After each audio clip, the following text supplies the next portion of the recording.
படிக்கும். என் பள்ளியின் பெயர் ஊராட்சி ஒன்றிய தொடக்க கப்பல் மலை வானவெளி ஒன்றியம் கடலூர். கப்பல் மலை வானவெளி ஒன்றியம் கடலூர் மாவட்டம். நான் இப்போது காந்தி பாடல் பாடவும். இந்தியாவின் தந்தை யாரே? மகாத்மா காந்தி என்று வேறு யாரே? இந்தியாவின் தந்தை யாரே?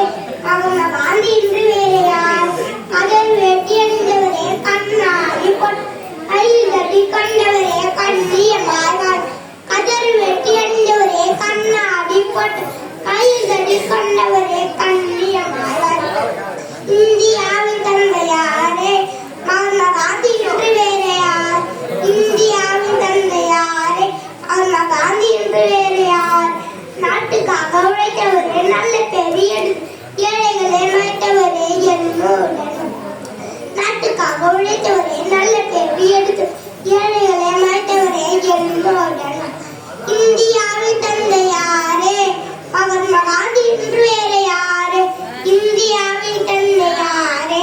மகாத்மா காந்தி என்று வேறு யார்?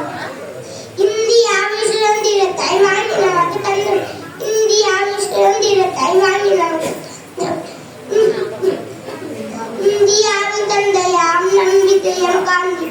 இந்தியாவின் தந்தையாம் நம்பிக்கை. நன்றி, வணக்கம்.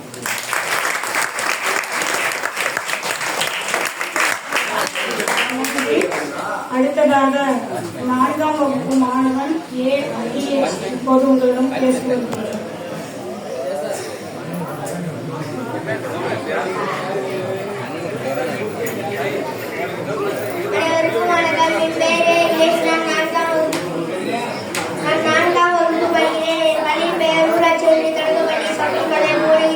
கடலூர் மாவட்டம். நான் இப்போது தியாகி அம்மாள் பற்றி பேசப் போகிறேன். 1890 கடலூரில் உள்ள புதுநகரில் பிறந்தார். இவரது தந்தை பெயர் முத்துமணி, தாயார் அம்மாள். 1932 காந்தியின் மதுவிலக்கு கொள்கையை ஆதரவாக பொதுமக்களை திரட்டி பள்ளிகளை நடத்தினார். இதனால் 9 மாதம் சிறை தண்டனை பெற்று பெல்லாரி சிறையில் அடைக்கப்பட்டார். 1933 சட்டமன்ற மறியலில் பங்கு பெற்ற அதே ஆண்டு அந்நிய துணி எதிர்ப்பு போராட்டத்தில் கலந்து கொண்டு 3 மாதம் சிறை தண்டனை பெற்றார்.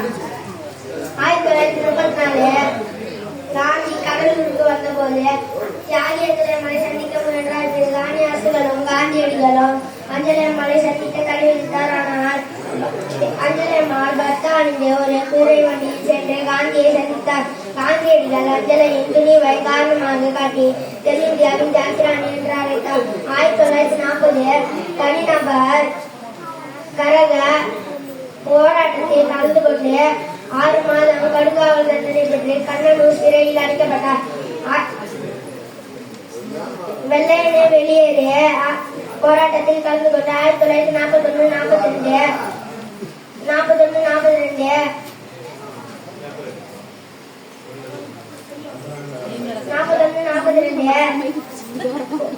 போராட்டத்தில் கலந்து கொண்டு 1941-42